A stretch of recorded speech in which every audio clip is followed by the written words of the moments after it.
¿Me oís bien? Sí, te oímos Muy bien. perfectamente, Ayub. Disculpadme.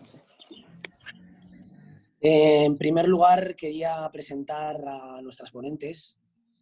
Voy a presentar a Lola López, antropóloga, investigadora del Centre d'Estudis Africans Interculturals, miembro de la Fundación SAFI y colaboradora de nuestro queridísimo Fòrum de Teatre per a Tothom. He tenido el placer de compartir contigo en algún frat, alguna conferencia sobre racismo. Y bueno, hoy no te veo por ahí, Lola. Hola, ¿qué tal, Lola? Sí, estoy aquí. ¿Qué tal? ¿Cómo estás? Estoy. Muy bien. Bienvenida, muchísimas gracias, Lola. Gracias. Gracias por tu tiempo. Espero no haberme equivocado en nada. Nada, pues quería empezar poniéndote algunas preguntitas. Os invito a todos los participantes también. Podéis hacer preguntas, todas las participantes podéis hacer preguntas en el chat que luego podremos someter a un diálogo, a un contraste, si nos queda tiempo. Bueno, pues nada, Lola, muchísimas gracias de nuevo. Quería un poco hablar contigo de la islamofobia en relación a la relación que tiene la izquierda con el tema de la islamofobia. Es decir, preguntas un poco más... ¿La islamofobia... la izquierda es islamófoba? ¿Les resulta indiferente o lucha contra esa forma compleja de racismo? ¿Dónde los posicionaríamos exactamente? Es difícil porque hay muchos tonos y muchos matices, pero me gustaría escuchar. Vale.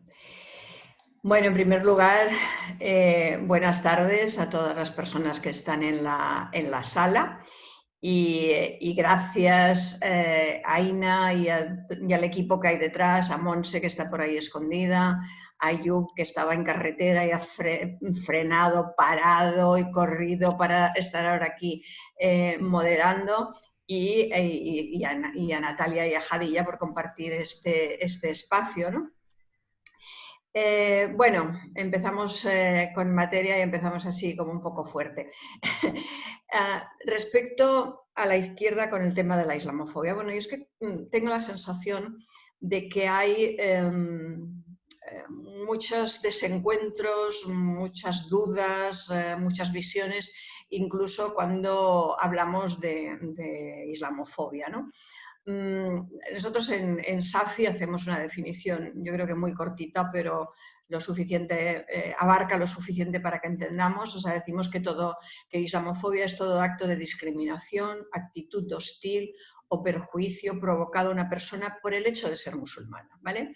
Y también todo discurso que fomenta o normaliza esas prácticas. Bien, entonces, ¿qué relación tiene la izquierda o cuál es el posicionamiento de la izquierda? Bueno, en primer lugar, yo no hablaría de una izquierda, de la misma manera que no podemos hablar de un islam, sino de diferentes maneras, de diferentes comunidades de entender el islam, por ejemplo, incluso de maneras personales de entenderlo. También tenemos que hablar de las izquierdas en plural. Hay una enorme variedad de posicionamientos dentro de la izquierda, lo suficiente para que podamos hablar de izquierdas. Y debido a esa diversidad dentro de la izquierda, también podemos hablar de diversidad de posicionamientos, ¿vale? Yo creo, en líneas generales, que la izquierda frecuentemente cae en algunas trampas en su lucha contra la islamofobia. ¿Cuáles serían esas trampas, ¿no? Yo creo que las trampas en la lucha contra la islamofobia se resumen en un posicionamiento que tendría no solo toda la izquierda, sino frecuentemente prácticamente toda nuestra sociedad, que es la de tener una mirada simplista sobre cuestiones que son muy complejas, ¿vale? Hablamos ahora de las trampas que hace un sector de la izquierda, que es decir, que es un poco es la sensibilidad de que puedes caer en eso, que puede caer en eso. Sí, se pueden caer en ciertas trampas, digamos, Voilà. pero una de las trampas mayores, podríamos decir, en las que caemos la mayoría de las personas, es en abordar, como digo, temas complejos, como puede ser la islamofobia, con perspectivas un poco simples, por decirlo de alguna manera, ¿no? Por ejemplo, una de las trampas en las que con frecuencia suele caer la izquierda cuando hablamos de islamofobia o de cualquier forma, a veces de racismo o de discriminación, etcétera, sería, por ejemplo, no atreverse a hacer una denuncia y hacer una defensa de cuestiones que pueden ser malinterpretadas por un sector de la propia izquierda, ¿no? Entonces, a veces hay miedo, por ejemplo, de luchar contra la islamofobia porque tenemos un sector de la izquierda que yo considero bastante rancio a estas alturas del siglo, pero que está ahí, que es un sector muy laicista, ¿no? Y el hecho de defender a un sector de población en relación con la fe o la tradición religiosa a la cual pertenecen, les da como una cierta, como un poquito de miedo de, uy, estaremos defendiendo el hecho religioso nosotros que somos tan Perdona, Lola, laicistas. perdona, Lola, ¿es un quiero y no puedo o está premeditado? Es decir, me voy a posicionar desde aquí en el cual yo ayudo y defiendo, pero... Yo creo que en líneas generales no es algo premeditado, es algo que sale de una manera más o menos espontánea sin una gran reflexión, porque lo que yo sí que creo también es que en líneas generales la izquierda no ha hecho una seria reflexión sobre muchas cosas, por ejemplo, ese laicismo un tanto arcaico, diría yo, ¿no? Que además no está adaptado a la realidad social actual, donde hay una enorme diversidad de formas de creencias, de religiones, de espiritualidades, de maneras diversas de entender el mundo. Entonces, ese laicismo está bastante desfasado y hay otro tipo de cosas sobre las que no ha habido una reflexión profunda y que son las que hacen caer en esas trampas, ¿no? Una de ellas sería eso, es decir, por ejemplo, el laicismo. Otra también en la que ahí sí que quizá a veces hay un poco más de cálculo, ¿vale? Es, dado que hay una extrema derecha que cada vez lamentablemente es más potente, dado que no existe prácticamente una derecha de centro, sino que cada vez se alinean más con la extrema derecha, ¿perderemos nosotros votos según cómo nos manifestemos frente a determinados hechos, como el Islam, por ejemplo, o la islamofobia? Y ahí sí que creo que a veces puede haber un cálculo de estos temas no vamos a tocarlos porque nos puede suponer una pérdida de votos. Ahí hay muy poca valentía, ¿vale? de afrontar esos temas. Pero bueno, encontraríamos muchas otras trampas, digamos, pero yo creo que son las trampas propias en las que puede caer las diferentes izquierdas con muchas cosas, es decir, falta de rigor, falta de una cierta valentía, ¿no? Y luego no haber revisado toda una serie de postulados que se da por hecho que son postulados de la izquierda, pero que debido a que llevan mucho tiempo sin hacer una reflexión sobre ellos, sin adaptar esos postulados a las nuevas realidades, por ejemplo, de Cataluña, de una Cataluña cada vez más diversa, de una Cataluña con muchas maneras de entender el mundo, y una izquierda excesivamente universalista con un sentimiento, digamos, de tener unas verdades aplicables a todo el mundo, pues yo creo que fundamentalmente esas serían las trampas mayoritarias. Sí que creo, por otro lado, y para completar la respuesta... Sí, tengo más preguntitas para ti, me gustaría Sí. poder plantearlas todas, pero sí, por Vale. favor, adelante. Seguramente alguna igual me avanzo yo en el... Pero bueno, no, yo es que creo que en el tema del Islam, perdón, de la islamofobia está presente en todos los ámbitos de nuestra sociedad. Es igual que el racismo y el patriarcado. Está presente en todos los ámbitos de nuestra sociedad. Entonces, lo que sucede a la izquierda cuando tiene actitudes islamófobas, que hay un sector de las izquierdas que tienen actitudes realmente islamófobas, como no quieren ni reconocer ni ser representados como islamófobos o como racistas, pues lo revisten de laicismo, de feminismo, por ejemplo, ¿no? Es uno de los vestidos habituales de la islamofobia de izquierda. Uno de esos matices el Y que estamos viviendo ahora últimamente, en Francia, perdóname. Digo que uno de los matices es el que estamos uy, viviendo ahora en Francia. sí, lo de Francia, bueno, lo de Francia es punto y aparte porque creo que para mí, lo digo desde hace mucho tiempo, yo trabajo temas de interculturalidad y desde hace mucho tiempo digo que para mí Francia es la luz que me guía para ir en el sentido contrario, ¿vale? No de a dónde tengo que ir. Lamentablemente, y perdonad, lo digo con todas las personas que estáis hoy con nosotros, me parece necesario denunciar este tipo de cosas también. Lamentablemente hoy Sí. no tenemos la presencia de una compañera que forma parte del SSIF, pues por motivos laicistas, entonces estamos sin la presencia de la compañera. Lamentable, y quería decirlo con todos los presentes. Entonces, Sí, en realidad se le ha prohibido directamente participar en actos que hablen de lucha contra la islamofobia desde el Estado Lola, francés. perdona, ¿la lucha contra la islamofobia significa una defensa acrítica del Islam? No, esa sería, por eso cuando decía al principio que una de las trampas en las que cae, o la trampa mayoritaria en la que cae la izquierda, es en abordar temas complejos desde una mirada muy simplista, podemos encontrar, digamos, como falsas dicotomías, ¿no? Es decir, cuando se plantea ese tema, ¿no? Por ejemplo, se puede decir de manera, ya digo, muy simplista, que luchar contra la islamofobia, por ejemplo, es estar digamos, como a favor del extremismo islámico, o que luchar contra el extremismo islámico es islamófobo. Es decir, yo creo que podemos caer en falsas dicotomías, ¿no? En las cuales, por no, digamos, abordar toda la complejidad de la temática, caemos en ideas muy simples. Luchar en contra de la islamofobia no es estar ni a favor ni en contra del Islam. Yo soy una persona que lucha contra la islamofobia y yo no tengo que estar a favor ni en contra del Islam. Yo puedo estar a favor o en contra de determinadas actitudes que se puedan dar en el colectivo de tradición musulmana o de fe musulmana. Y habrá cosas en las que estaré en contra y habrá cosas en las que estaré a favor. Pero cuando yo lucho contra la islamofobia, lucho contra una estigmatización hacia un colectivo por el simple hecho de pertenecer a esa tradición o de parecerlo, porque a veces somos islamófobos contra personas que ni siquiera son musulmanas, pero les adjudicamos. Entonces, que yo luche por los derechos o por la no discriminación de un colectivo que pertenece a una tradición concreta no implica que yo acríticamente esté defendiendo esa tradición, porque entre otras cosas, que parte de esa tradición, en esa tradición o en esa religión hay una diversidad tremenda. Es decir, hay personas que te pueden decir el Islam es muy machista.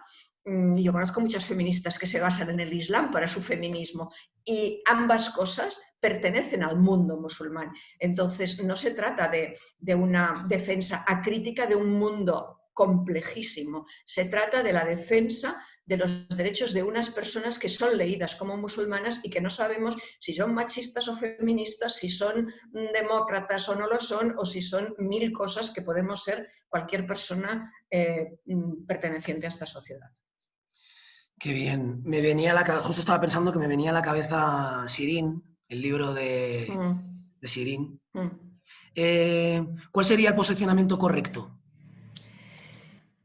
Bueno, yo creo que el posicionamiento correcto, como he dicho, es que luchar contra la islamofobia, y eso debería de quedar claro, no es defender ni no defender el Islam, no es defender los errores o incluso violencias que se puedan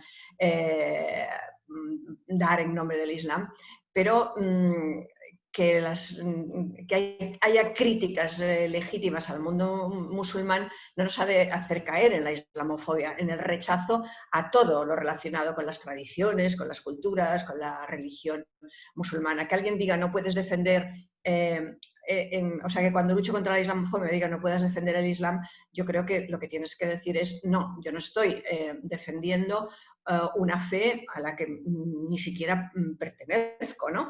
Es decir, yo creo Perdona que... que te interrumpa, justo esto me evoca esto y perdóname que pinche un poquito, pero nos apetece escucharte, que nos digas, ¿te sientes autorizada a hablar de la islamofobia sin pertenecer al mundo musulmán? Es que esto evoca esto, y discúlpame. Ya.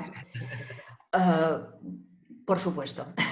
Por supuesto, porque para defender los derechos de un colectivo que forma parte de la sociedad en la que vivo, no necesito pertenecer a ese colectivo. Mal iríamos si los derechos de las personas LGTBI solo los defendieran las personas LGTBI, si los derechos de las personas racializadas solo los defendieran personas de piel oscura, si los derechos de las personas con cualquier forma, por ejemplo, de discapacidad solo la defendieran. Es decir, yo me considero absolutamente legitimada para hacer esa lucha, puesto que yo creo además que es una lucha en la que deberíamos de participar todos, porque en el momento en que la sociedad en la que yo vivo tiene unas actitudes discriminatorias, racistas, excluyentes, etcétera, hacia unas personas simplemente por pertenecer a un determinado colectivo, hace que automáticamente podríamos decir, mi diagnóstico sea que estamos en una sociedad racista, discriminadora, etcétera,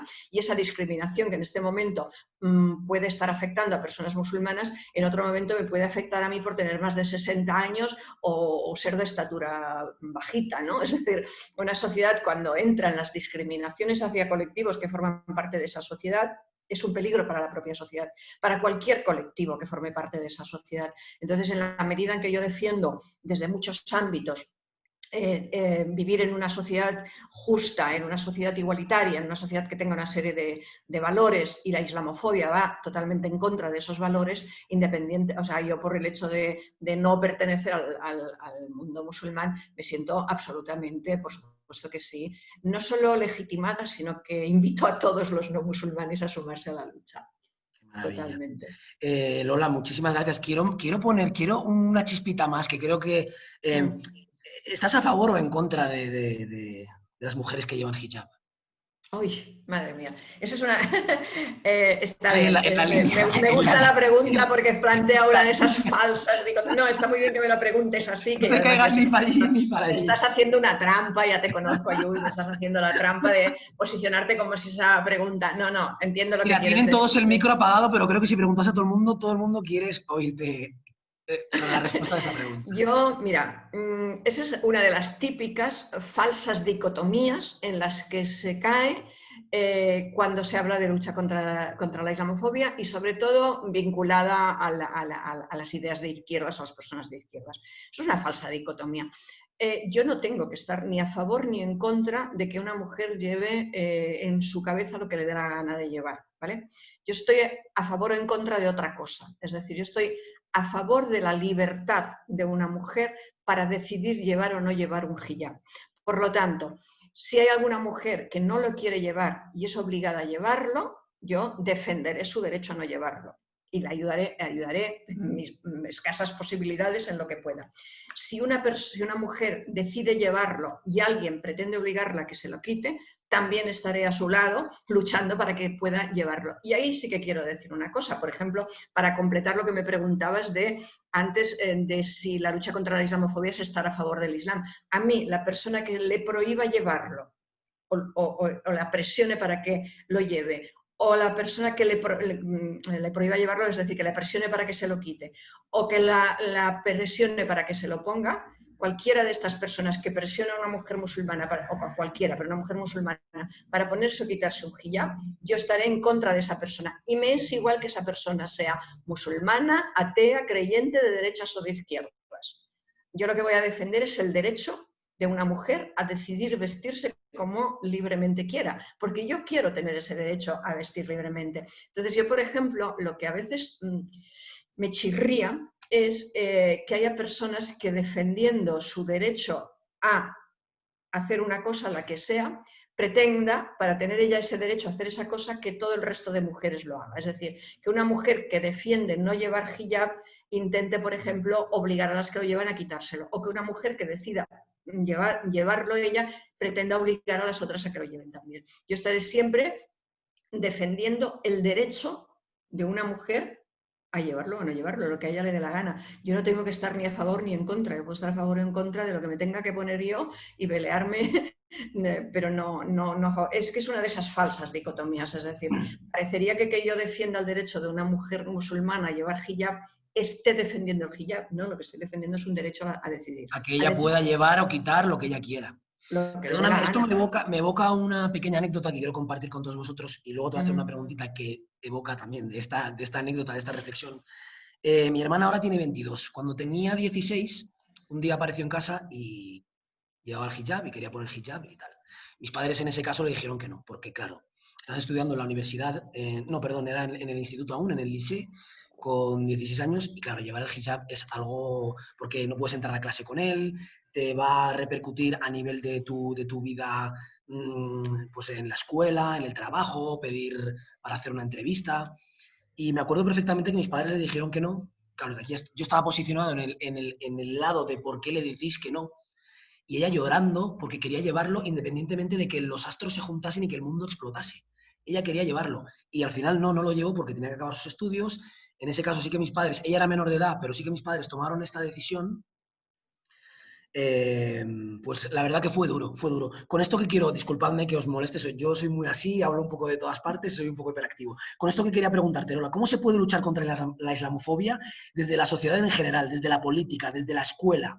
¿Cómo se puede ¿Cómo se puede luchar desde el ámbito pedagógico, desde el ámbito de governance?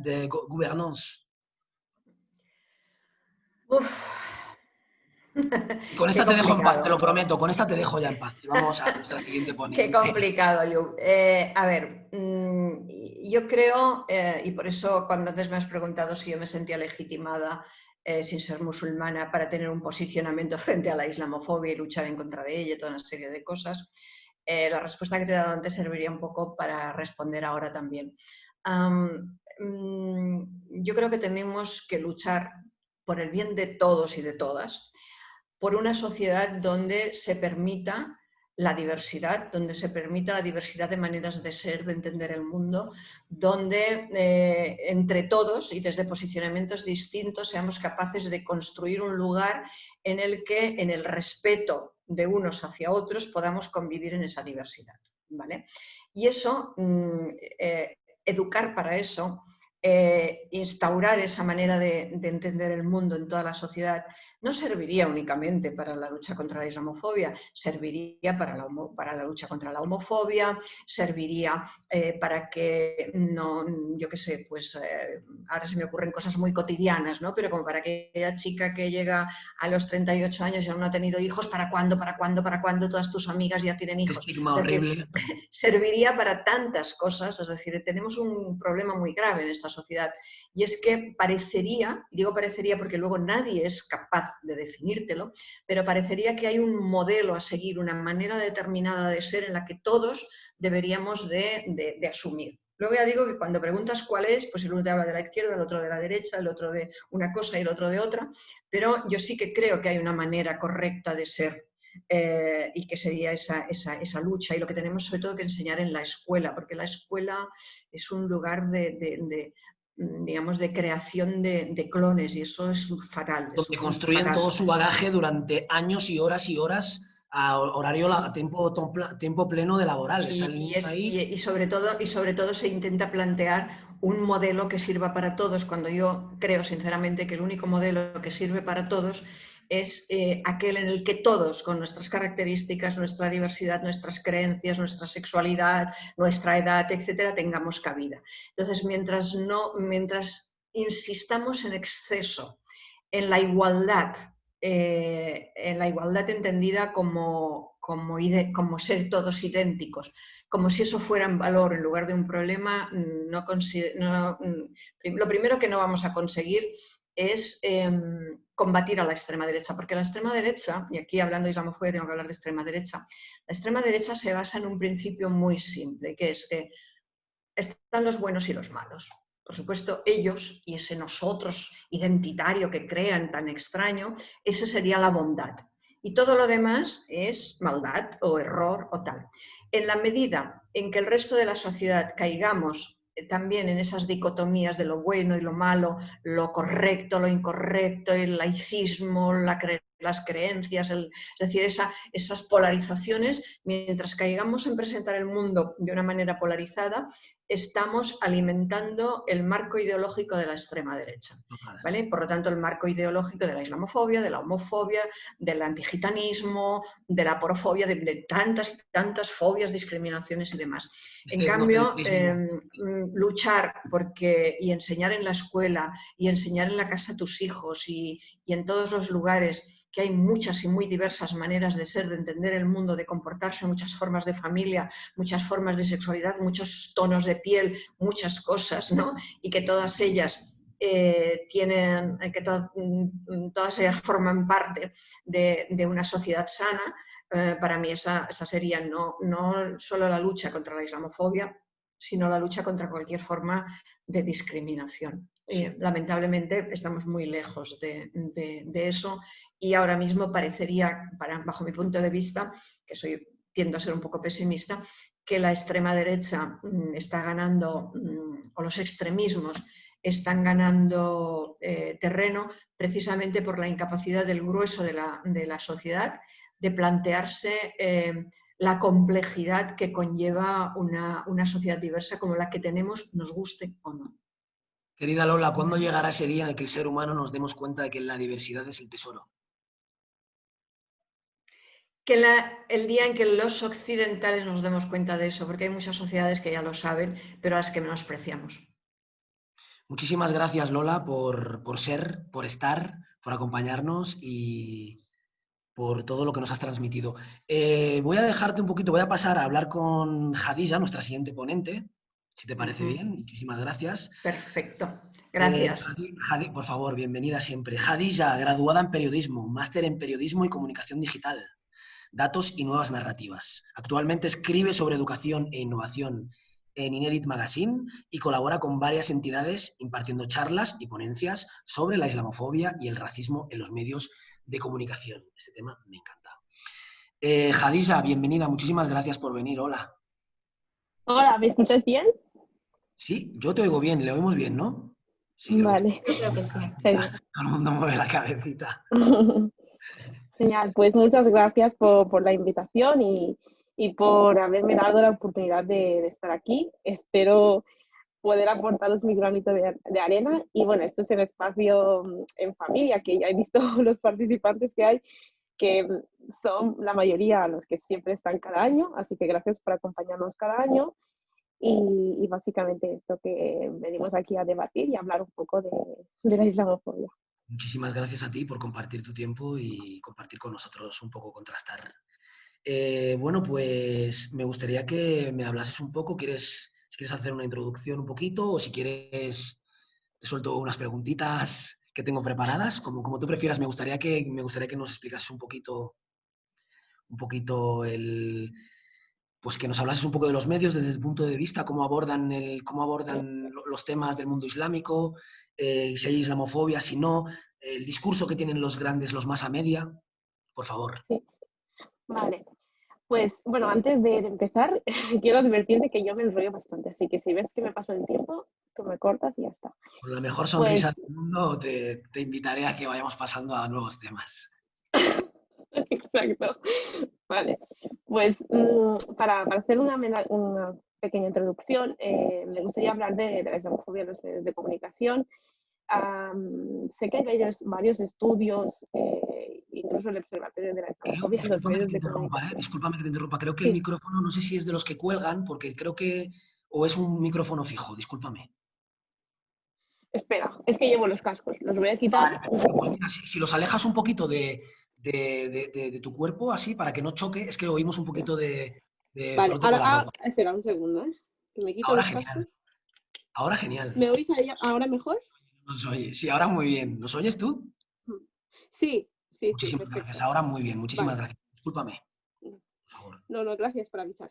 Pues quería hablar un poco de eso, de la islamofobia en los medios de comunicación. Sé que hay varios estudios e incluso el Observatorio de la Islamofobia en los medios anualmente publica los avances de los medios, cómo van mejorando poco a poco, pero igualmente se necesita mejorar un poco más.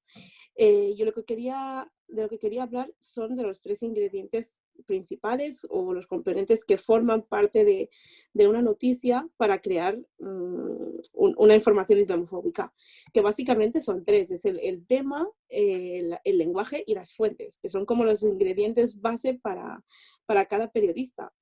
Todo periodista antes de escribir algo tiene que definir el tema y luego cuando lo escribe elige el lenguaje y elige las fuentes. Entonces, aunque no queramos, aunque queramos ser objetivos, no se puede, porque ya de entrada estamos opinando, estamos eligiendo el tema, estamos eligiendo el lenguaje, estamos eligiendo las fuentes.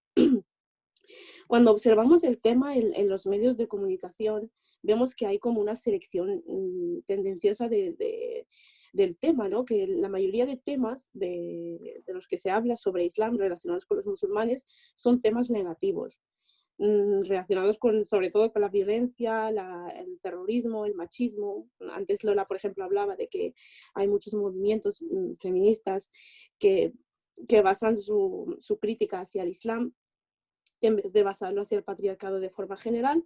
Y claro, entonces a base de eso se crean los medios de comunicación varias informaciones relacionadas con el machismo y relacionando siempre machismo e Islam y violencia e Islam. Y entonces esto lo que hace es crear como una imagen estereotipada de los musulmanes en los mismos medios de comunicación. Ya de entrada en el tema ya estamos definiendo el tono, sin pasar al lenguaje y la fuente. Y eso ya de por sí es peligroso, ¿no? Porque son pocas las veces que vemos informaciones positivas como por ejemplo que hablen de valores del Islam o simplemente de lo que aportan los musulmanes como comunidad y como colectivo O a nivel histórico sí. pues en la historia de la humanidad también, los aportes y todo a nivel Exacto, astrológico.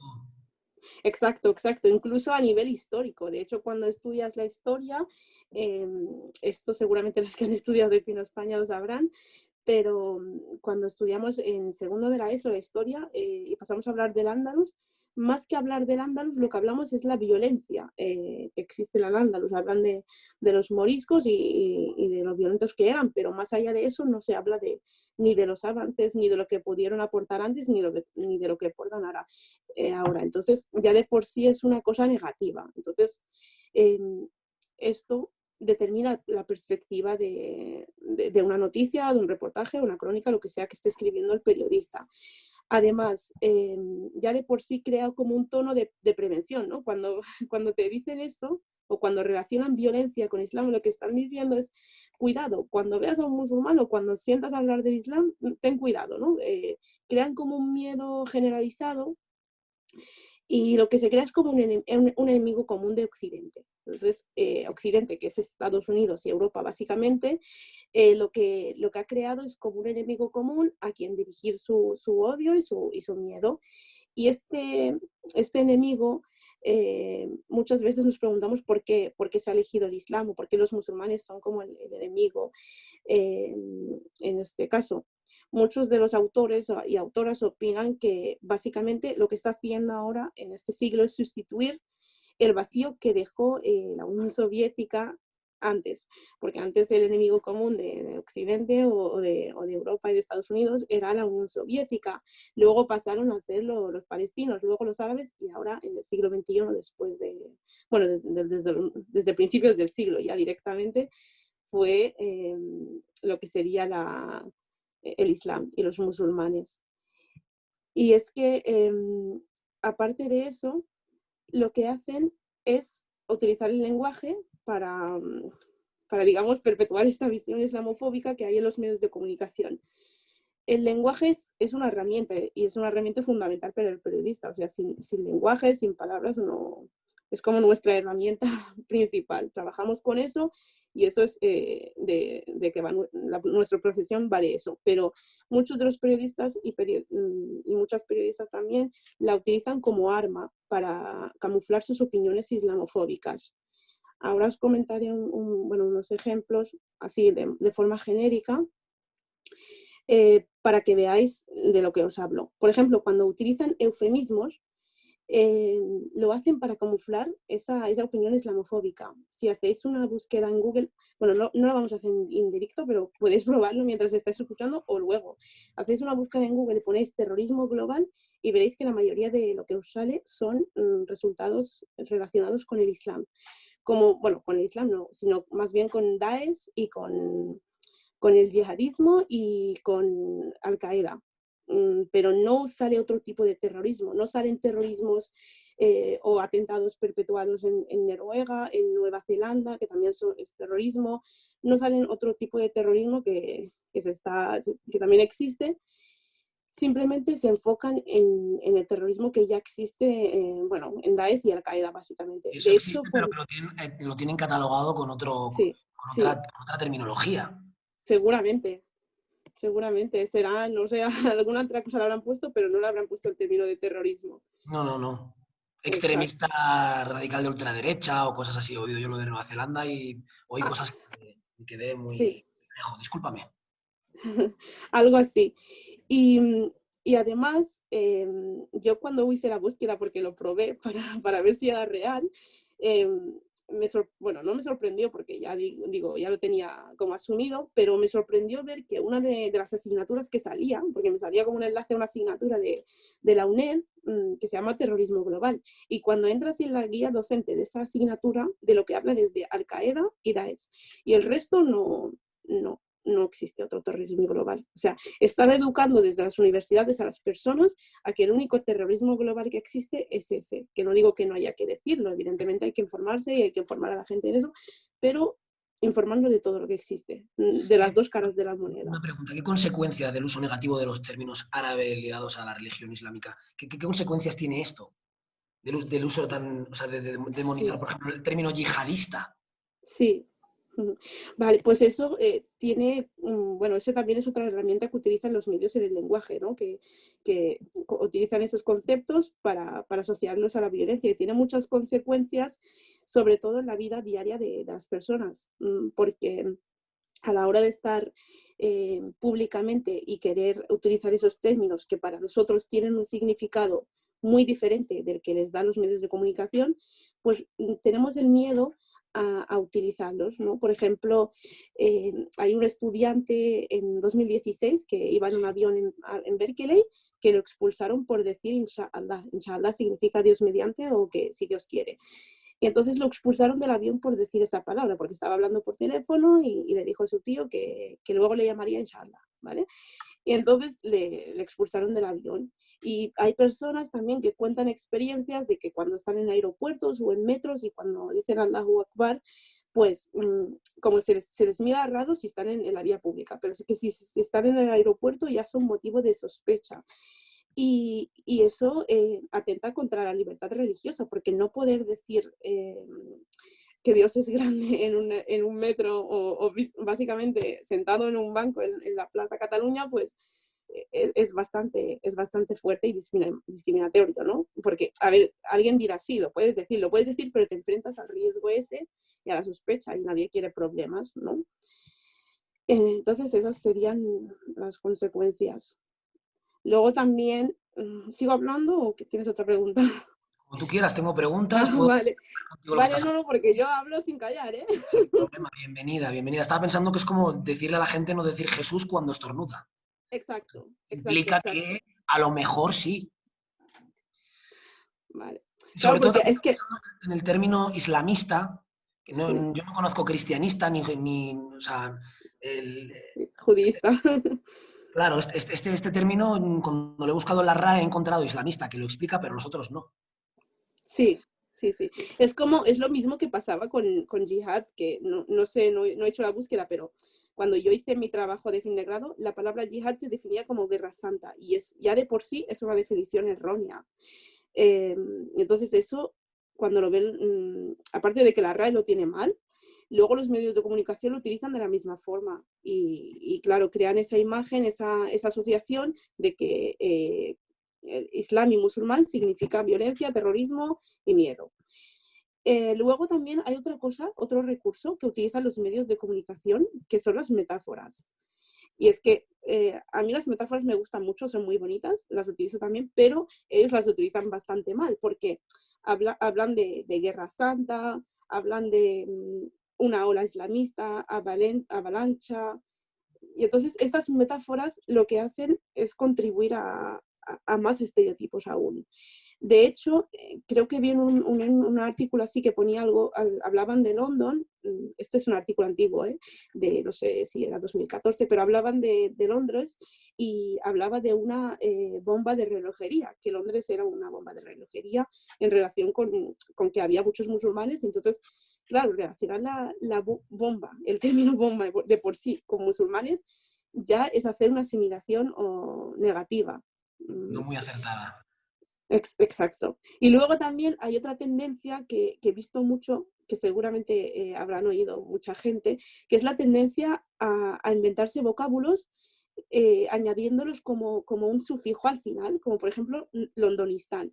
Es que Londonistán no existe, pero es que se lo han inventado como para aludir que el Istán viene de Afganistán, evidentemente, que es donde están los talibanes, y lo que quieren decir con eso es que hay muchos musulmanes en London. Y luego también hay otro término que hablan de Eurabia. Eurabia es como que se está arabizando Europa, ¿no? Que eso lo que hace es contribuir a la idea o a la falsa idea de que hay una invasión, que evidentemente es una invasión imaginaria porque no existe tal, pero hay gente de extrema derecha que perpetúa este discurso y la gente cuando ve esto en los medios de comunicación pues se lo cree mucho más.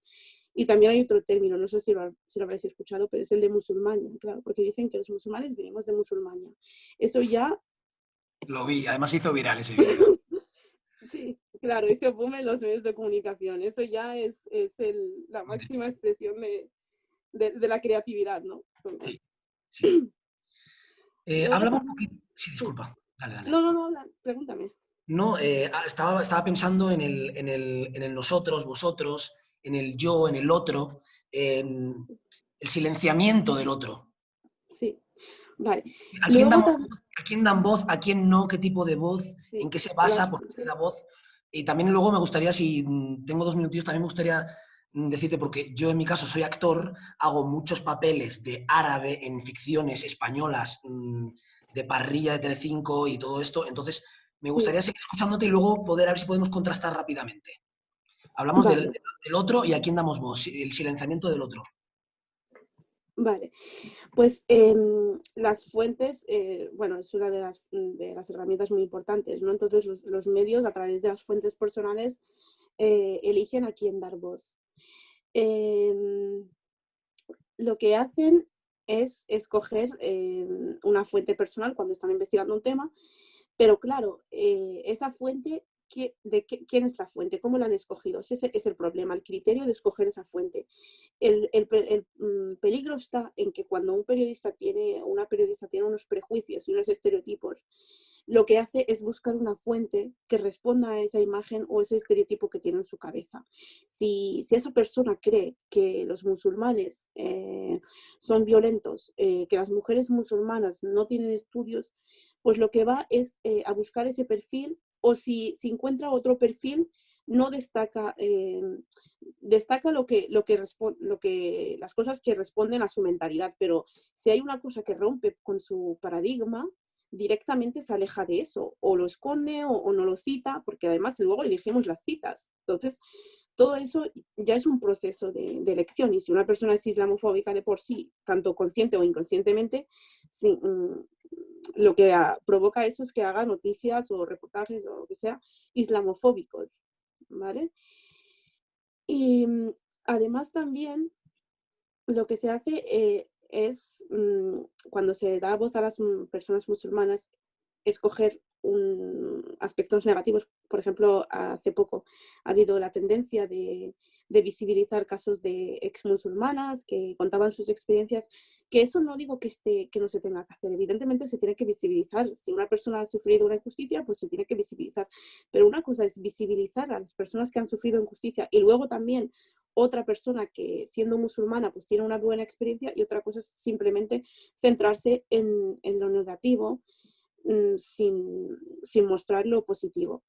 Además, cuando hablamos de personas a quien damos voz, a la hora de escoger expertos, siempre se escoge a personas españolas, europeas, occidentales, no sé cómo queráis llamarlos, pero no son personas musulmanas. Si se nos invita a hablar en los medios de comunicación, es para hablar de Islam, de cosas de religión, pero no para hablar de cosas en las que somos expertos. Hay muchas personas que son ingenieras, hay muchas personas que son periodistas como yo, personas que, no sé, que tienen estudios especializados, que pueden hablar de cosas que les atañen, porque si vivimos en esta sociedad es que formamos parte de ella. Entonces, el error que cometen los medios de comunicación es no incluirnos en sus informaciones como parte de la sociedad. O sea, se nos invita, ¿vale?, a hablar de Islam y musulmanes, pero se presenta como un bloque aparte, ¿vale? Como ellos y nosotros, como decías tú, Ayub. Pero no se nos invita a hablar de los temas que atañen a la sociedad, de empleo o de desempleo, de fuga de cerebros, de cualquier cosa que es problemas así muy comunes de la sociedad, digamos. Entonces, eso es un problema. Para ir un poquito ya encaminando el final de esta Sí. charlita contigo, ¿qué tips nos podrías recomendar para hacer un periodismo libre de islamofobia? Vale, bueno, hay muchos tips, pero así para ir rápido, lo que recomendaría primero de todo es que se incorporara a gente de origen diversa en las redacciones. Necesitamos a personas musulmanas, bueno, y también de todos los orígenes, migrantes en general, en todas las redacciones, porque si no hay personas musulmanas que aparte de conocer bien el Islam, lo practican y saben cómo va, eso es un problema muy grande. Luego también se necesita formación, evidentemente, para los periodistas. Los periodistas tienen que tener una formación en diversidad, igual que están haciendo cursos en Excel, cursos en periodismo de datos, en nuevas formas narrativas, tienen que hacer un curso de Islam porque realmente lo necesitan, sobre todo a la hora de emplear términos de los que no conocen el significado profundo, términos como Sharia, como Fatwa, que los van empleando así como así, Sí. y luego pasa lo que pasa. Y luego, lo que decía, incluir a los musulmanes como fuentes en las noticias genéricas, ya no solo en las noticias que sean sobre Islam o musulmanes, sino ya sobre todo.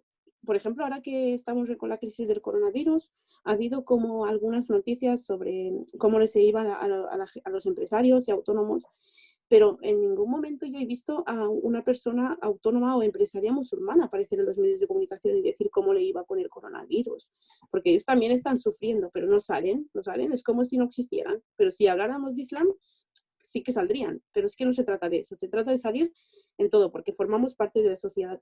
Y del mismo modo, también, si hay una cosa que nos atañe a nosotros como musulmanes, debería atañer a toda la sociedad, porque la mayoría de gente musulmana son gente española. Bueno, la mayoría no, pero digamos que hay mucha, cada vez hay mucha más gente española que ha nacido aquí, que ha vivido toda su vida aquí, que se considera española. Y conversos también, exacto. Entonces, si hay una persona, una eminencia musulmana que ha muerto, ¿por qué no se escribe de eso en el periódico? ¿Por qué no hay efemérides? ¿O por qué no se habla de las festividades? O simplemente hablar de eventos o iniciativas de musulmanes para ver lo que se aporta a la sociedad, porque se está haciendo muchas iniciativas, pero no se visualizan. Y yo creo que esto tendría que empezar, aparte de los medios de comunicación, a los pobres que estamos echando toda la culpa, también en las universidades y en los colegios de periodistas. En los colegios de periodistas debería haber manuales o algún curso de Islam y de diversidad.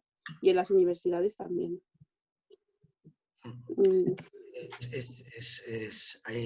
Está aún latente esta doble barra del nosotros y el ellos, ¿no? Como dices tú en el coronavirus, ¿no? Que como estamos hablando de nosotros, de lo que nos afecta a nosotros, vamos a ver a comerciantes.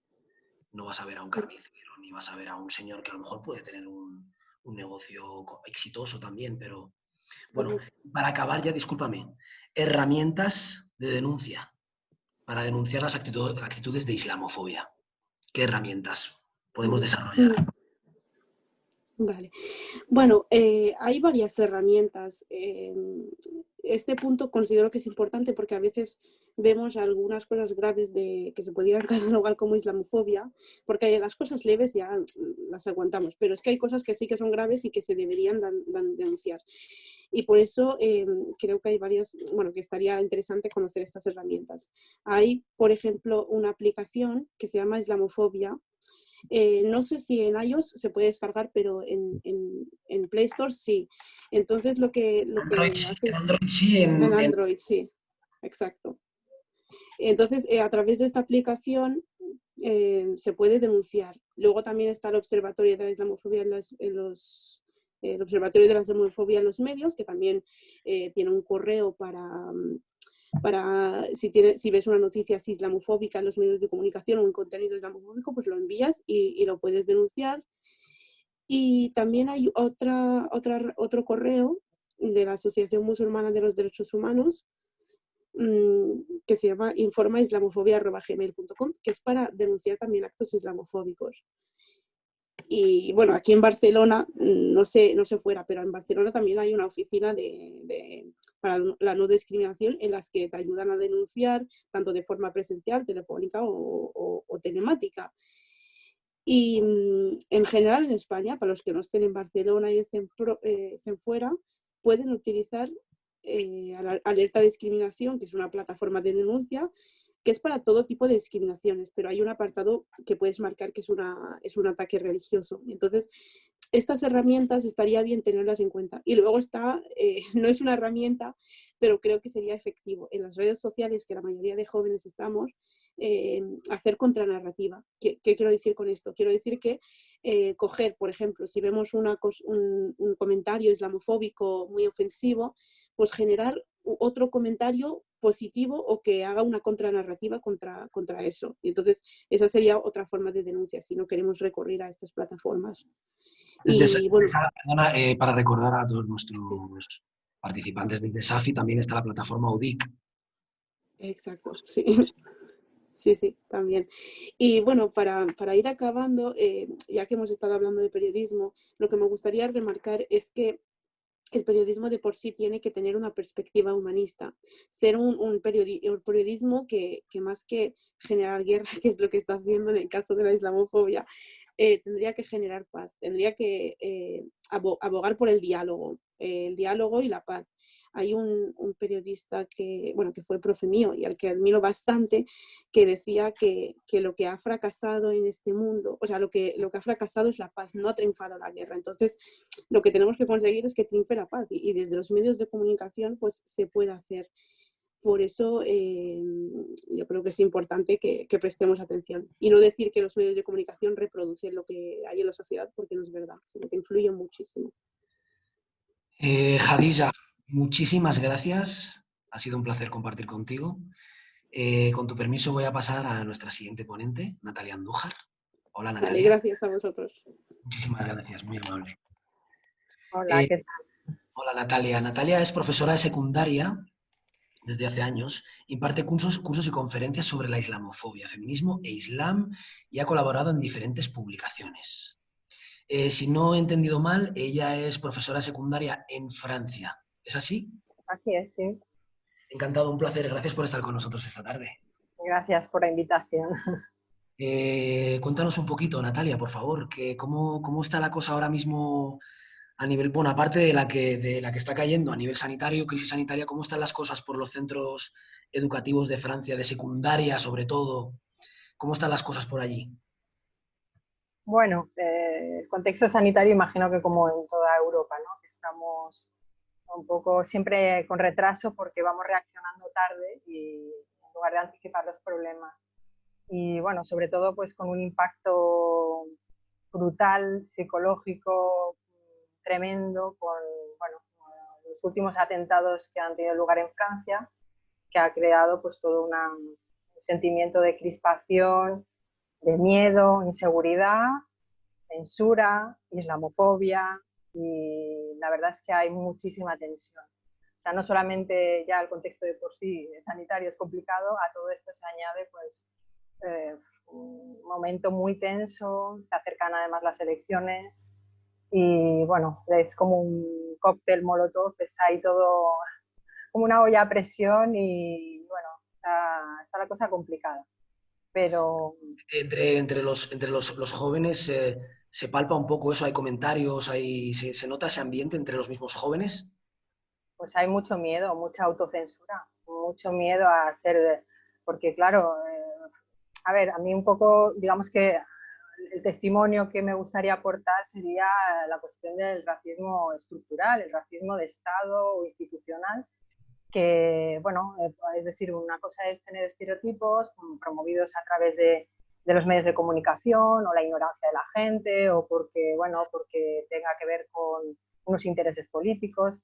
Y otra cosa es que estamos hablando de un racismo de Estado, que son las propias instituciones las que están legislando y esas leyes están influyendo en las vidas de muchas personas y estamos hablando de la vulneración de derechos civiles.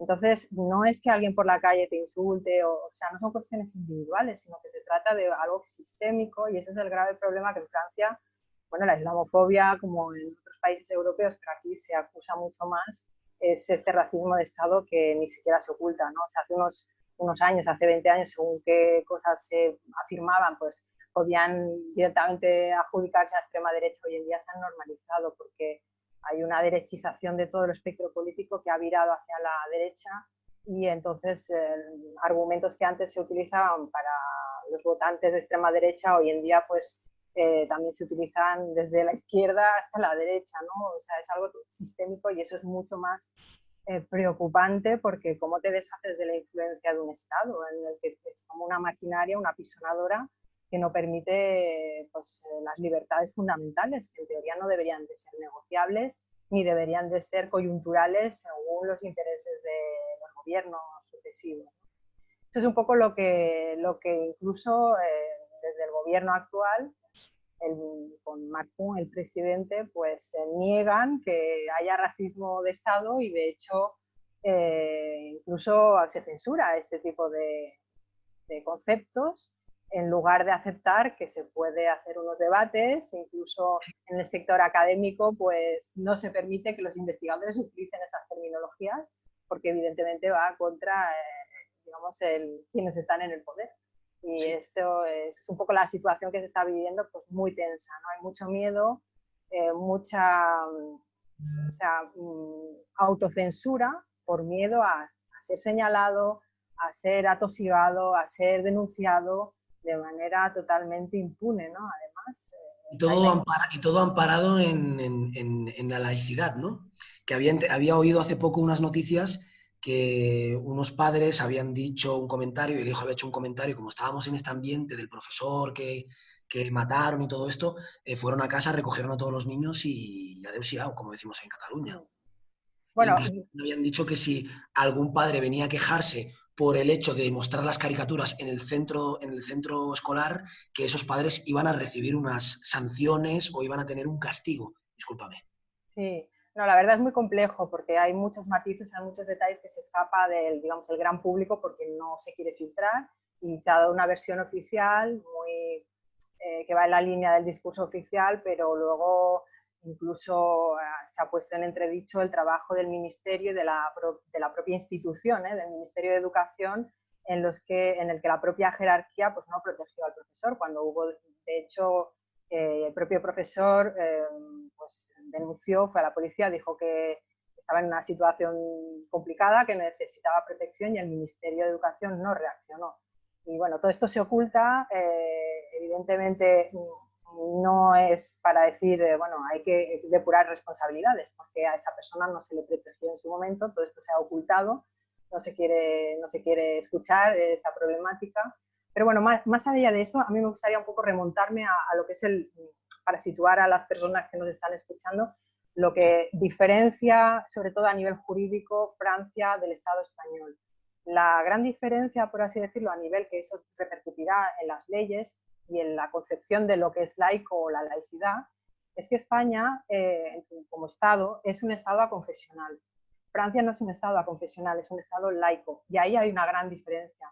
El Estado aconfesional es un Estado en el que, en teoría, y digo bien en teoría, pues es el marco jurídico, pero luego está la realidad, un Estado aconfesional es un Estado en el que, en teoría, reconoce por igual a todas las religiones en el espacio público.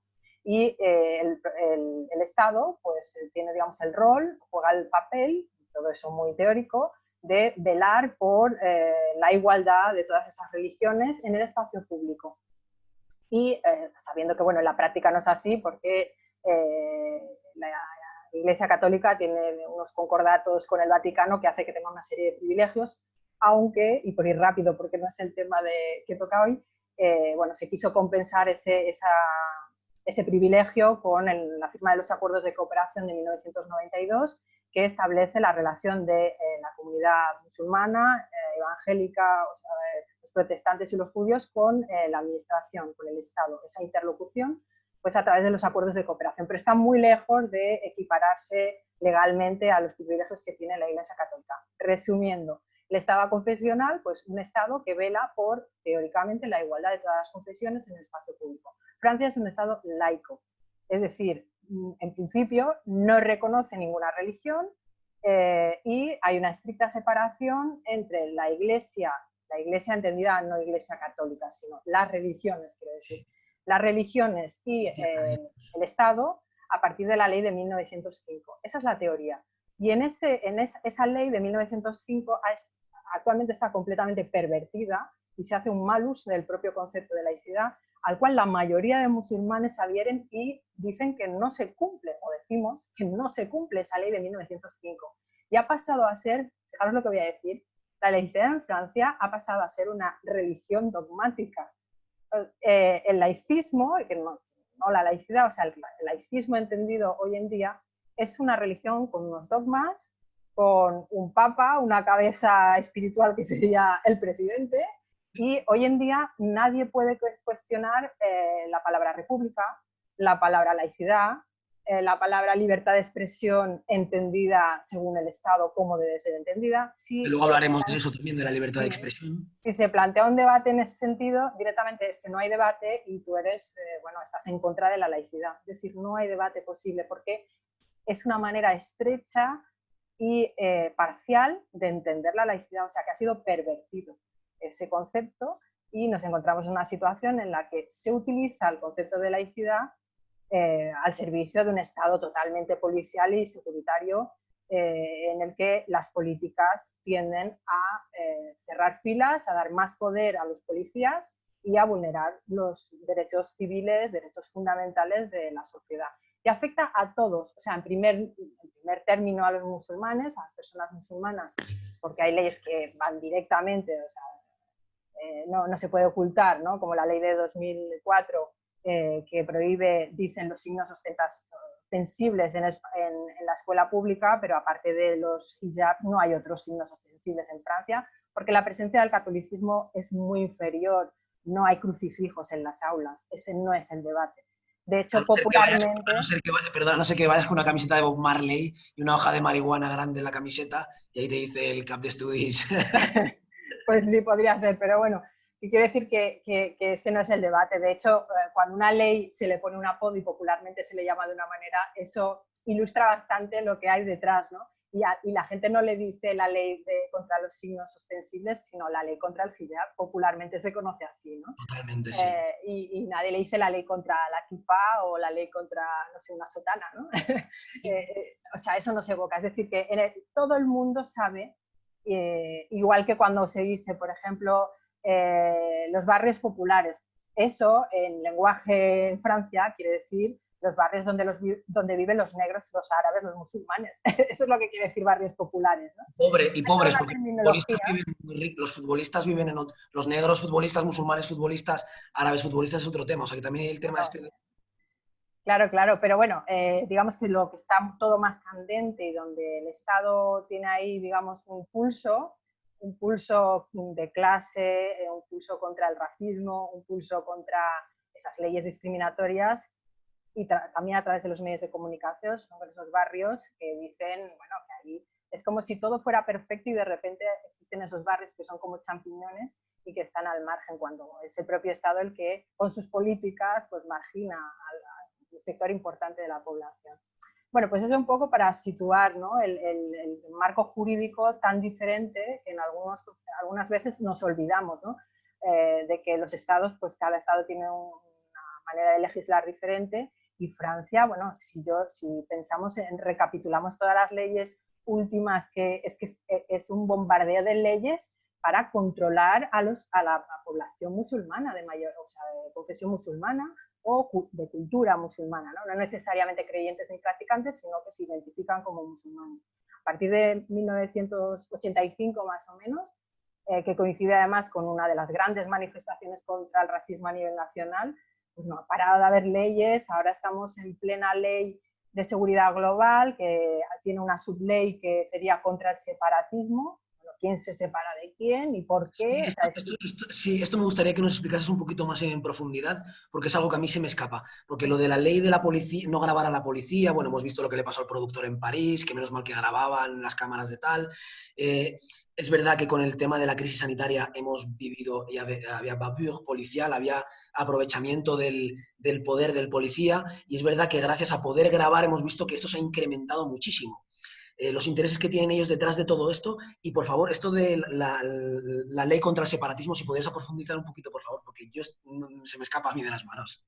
Bueno, se supone que, a ver, yo voy a reproducir ahora el discurso oficial, ¿eh? Entonces, la lógica es la siguiente: hay atentados terroristas porque no hay suficiente vigilancia, hay una serie de discursos, sobre todo promovidos por las redes sociales y gente joven que, un poco desorientada, digamos, o que acaba, no sé, compartiendo esa ideología violenta, y la solución es evitar que se separen de la República, evitar que se separen ciertos colectivos. Estoy haciendo de abogada del diablo, no es mi discurso, estoy intentando reproducir la lógica de la República, lo digo de manera irónica, evidentemente. Y entonces de volver a los valores republicanos.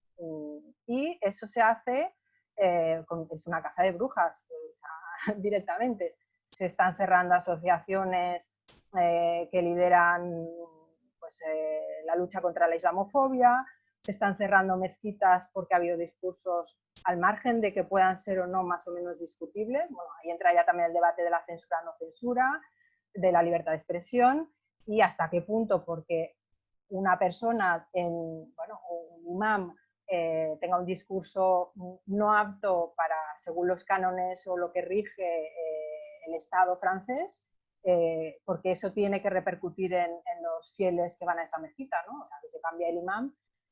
Nadie se le ocurriría en España, porque un cura pederasta de una misa, bueno, no se sabe si lo destituyen, pero que cierren esa iglesia y que los feligreses no puedan acudir a misa porque ha habido un cura. O sea, es toda la comunidad que asiste a una mezquita la que está castigada. Y un montón de mezquitas se están cerrando, las están cerrando, y ni siquiera pasa por juicios. O sea, es como son casos excepcionales que el Estado tiene el poder de cerrar asociaciones, de cerrar mezquitas. Ahora, recientemente, esta semana han cerrado una escuela concertada. Bueno, supuestamente por un tema, excusas se encontrarán todas las que quieran. Si el Estado quiere cerrar algo, lo cierra y no hay problema, ¿no? Porque, perdóname rápidamente, estos son órdenes que vienen de Interior directamente sin pasar. Del Ministerio de Interior. No hay ningún proceso judicial. Nada. Directamente. Esto se cierra. Esto se cierra y, claro, enseguida pues, te pueden montar el dossier, pues, porque, bueno, falta un extintor, ¿no?, en la escuela. Y dicen, bueno, porque el edificio el argumento es el edificio no cumple los requisitos de seguridad, etcétera, etcétera. Y en todo el edificio lo único que se cierra es la escuela. Si el problema es el edificio, ¿por qué las otras plantas no se cierran, ¿no? O sea, ya se ve que van directamente, y hay como decir, que no es casualidad. Hay una política evidente, explícita, es que ni siquiera se oculta, o sea, es explícito. Con unos cánones explícitos también. Sí, y de hecho, bueno, también en el tema académico, ahora en esta ley contra el separatismo, los propios investigadores en las universidades tienen que seguir unos criterios de, ¿cómo decir?, no violentar los valores republicanos. Pero claro, ¿quién decide qué es un valor republicano? Y entonces ahí está censura estatal. Cierre de cualquier local que no cumpla, bueno, y unos requisitos que no son objetivos, ¿no?, y que no se aplican en otros ámbitos que seguramente no cumplirían esos mismos requisitos, ¿no? Lo que se llama, bueno, son criterios hipócritas porque no se cumplen. Y entonces, al no cumplirse para toda la sociedad, al final la comunidad musulmana pues, se siente perjudicada y acaba sintiéndose víctima, pero con razón, ¿no? O sea, no es un victimismo, bueno, pues porque no tienen nada mejor que hacer, sino que es algo evidente, ¿no? Ahora no puedo sacar toda la lista de agravios, porque incluso los propios abogados, como en la CSIF, ¿no? en esta asociación que se dedica a luchar contra la islamofobia en Francia, que son abogados, pues incluso han tenido que dejar la sede en Francia y anticiparse al cierre que estaba ya aprobado por el Estado y plantearla, bueno, en Estados Unidos, otra asociación que lucha contra la islamofobia, les ceden parte de una sede para que puedan trabajar a nivel internacional, porque desde Francia ya no se puede. O sea, es terrible. Y lo que yo veo en las aulas con los alumnos es muchísimo miedo a ser como ellos deberían ser, ¿no? A poder expresarse. Hay tal estigma, es que no os lo podéis ni imaginar. Bueno, las chicas cuando entran en un instituto se tienen que quitar el hijab. No se puede hablar árabe. Si oís una palabra en árabe, eso ya es señal de que hay algún tipo de radicalismo, ¿no? Además, hay toda una serie de... A nosotros, a los profesores, a ver, bueno, también echa la ley, echa la trampa, pero tienes que un poco resistir dentro del sistema, porque cualquier signo que vaya contra esos valores republicanos, que no está claro, porque seguramente que incluso dentro de todo el espectro político habría debates sobre lo que son los valores republicanos, porque lleves una falda larga o una falda corta, una falda larga está prohibida, porque bueno, formaría parte de un uniforme que no quiere mostrar tu cuerpo. O sea, llegamos a un delirio inmenso. Y te encuentras eso con alumnos de confesión musulmana que intentan, en la medida de lo posible, ocultar su propia identidad. O sea, hay una censura tal que lo tienen integrado, ¿no? También dependiendo de en qué barrios vivas, pues hay todo un estigma. Tú no vives igual en el centro de París que si te vienes de la periferia, ¿no? Ya se te adjudican pues, una serie de prejuicios. Entonces, lo grave es lo que estaba diciendo antes, ¿no? Es que esto venga por parte del Estado, que tiene todo el poder, tienen los policías, tienen a los militares, tienen el poder de legislar, tienen el poder de, si por ejemplo en una empresa, en el ámbito privado, pues no se contrata a una mujer porque lleva hijab, no tienen defensa ninguna, porque tienes un Estado racista, islamófobo, que está fomentando esas leyes, ¿no? Entonces, es muy difícil. Y un poco ya para ir concluyendo este panorama tan complicado, ¿no? Porque se vive una tensión muy grande y hay que un poco, yo creo que tomar cierta distancia y verlo también, no solo con lo que está pasando y la constatación de esta situación, sino qué podemos hacer como sociedad civil y qué podemos hacer también desde la política. Yo creo que finalmente el gran miedo, bueno, esta es una tesis que no la digo yo, o sea, yo no soy analista, soy una simple profe de secundaria y un poco pues por lo que leo, intelectuales, gente que sabe mucho más que yo, politólogos, etcétera, pues que el gran miedo del Estado francés no tiene nada que ver con el terrorismo, que sin quitarle la importancia que pueda tener a nivel de la política de Francia es mínimo el impacto y las repercusiones. El gran miedo que tiene Francia es que el movimiento obrero y los chalecos amarillos se unan en alianza con los barrios en los que se encuentran los negros, los árabes, los musulmanes, etcétera, y que ahí haya una confluencia y una alianza. Ese es el gran miedo del Estado francés.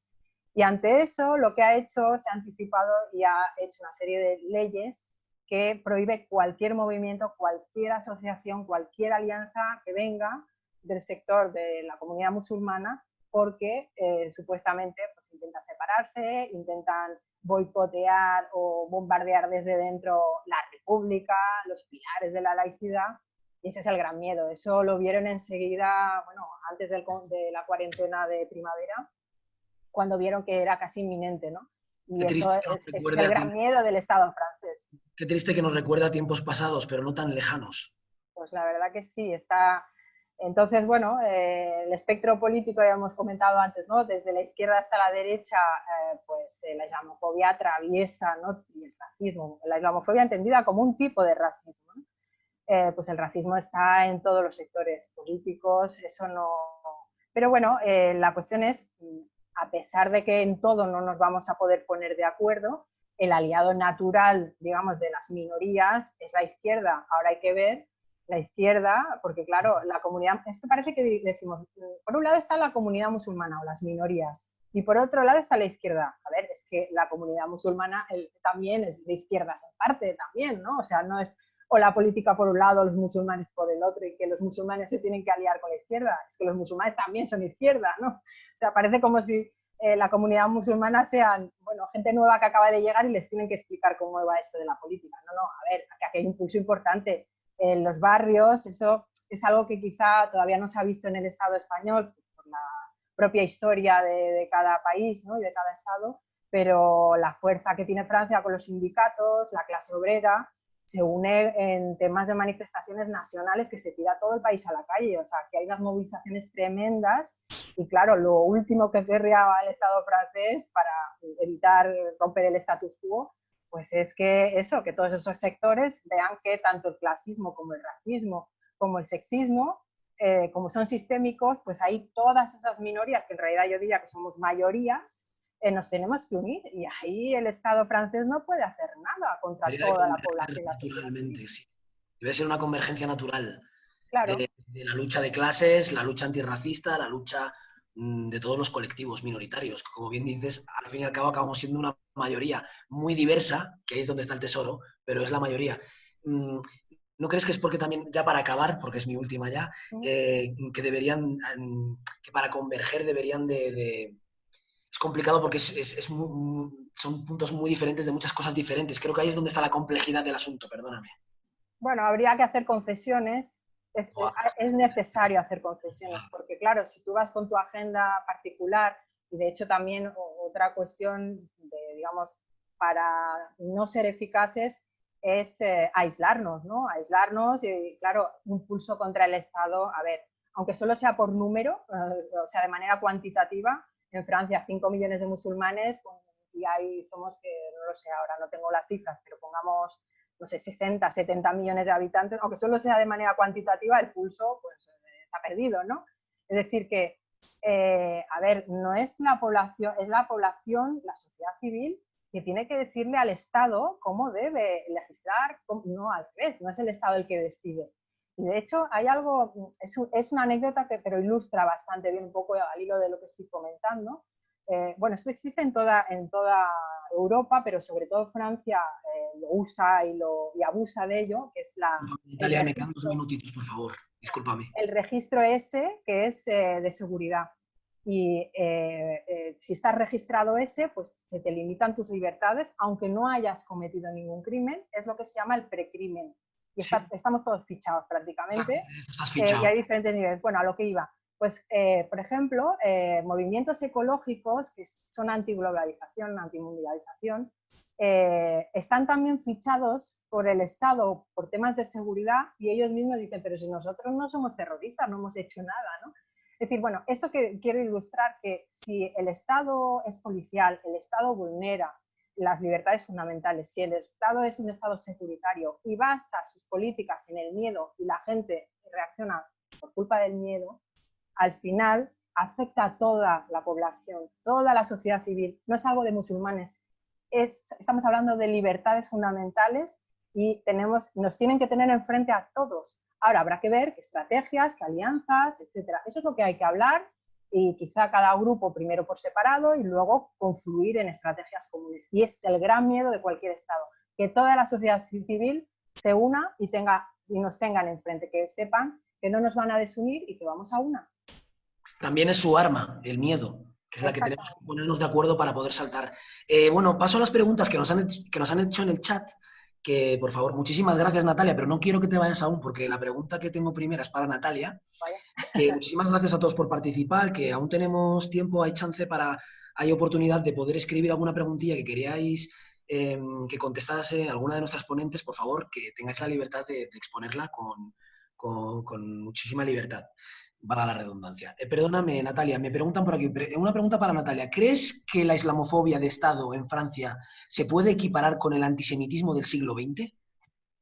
Seguramente, hay muchas tesis que apuntan a ese sentido, desde bueno, hay marcadores, ¿no? Y de hecho los protocolos que enseguida nos dicen como profesores, tenéis que señalar a la jerarquía, aquí se habla de jerarquía, fijaros, de la jerarquía, o sea, tu superior, el director, que a su vez va a decirle al rector y el rector va a decirle al ministro, tienes que señalar si un niño de repente dice según qué palabras, si se viste según de qué manera, si hace el ayuno. Sí, o sea, todo eso son señales de que hay algún problema, traducción, se está radicalizando, ¿no?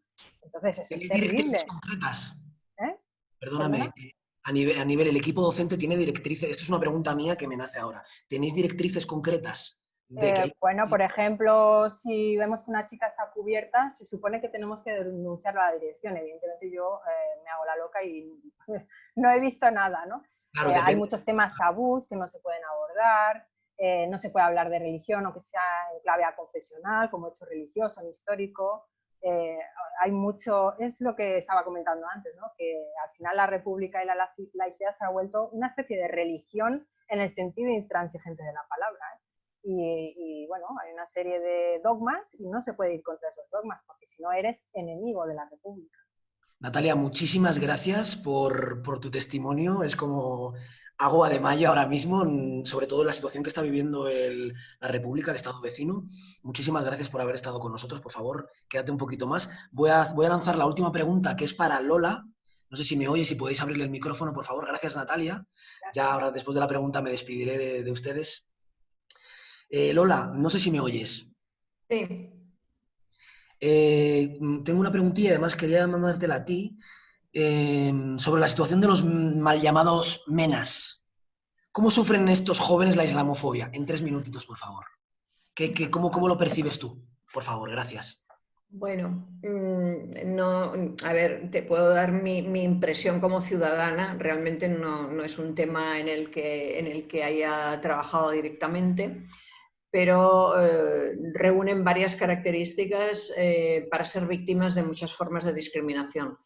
El hecho de ser jóvenes no acompañados, es decir, por lo tanto, son evidentemente personas en una situación de mayor precariedad, desde económica, legal, emocional, etcétera, por lo tanto, víctimas propiciatorias para personas cobardes. El hecho evidentemente, de ser de origen extranjero, de haber migrado y de haber venido a un lugar donde yo creo que desgraciadamente mayoritariamente o es bastante frecuente que no se les quiera. Y si a eso añades el estigma de que muchos de ellos son identificados como musulmanes, porque volveríamos a aquello de que la islamofobia no es solo contra las personas musulmanas, sino contra aquellas a las que se identifica como musulmanas. Por ejemplo, en este país se identifica mucho más como persona musulmana, por ejemplo, a un joven de origen magrebí, por ejemplo, que a un joven de algún país de África negra también musulmán. Hay una mayor identificación con el moro, podríamos decir, ¿vale? Sí.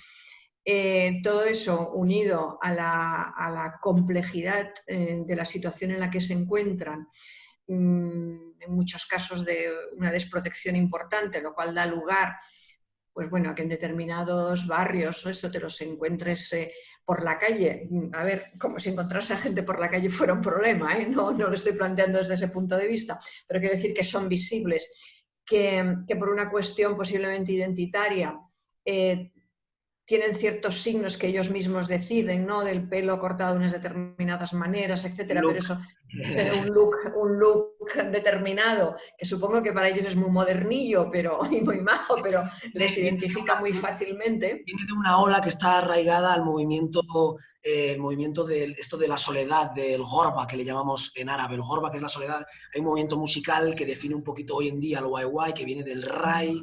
Bueno, es muy complejo, pero sí que es una ola que viene de un movimiento artístico musical. Ayub, te acabas de ganar una invitación a que nos lo expliques para ver si somos capaces de ver con una perspectiva diferente esa estética de esos jóvenes. Te aplaudo en nombre de la sala porque te vamos a llamar para que nos lo expliques y seguramente será de infinitamente mayor interés que lo que en realidad remiten a la gente que no lo sabe.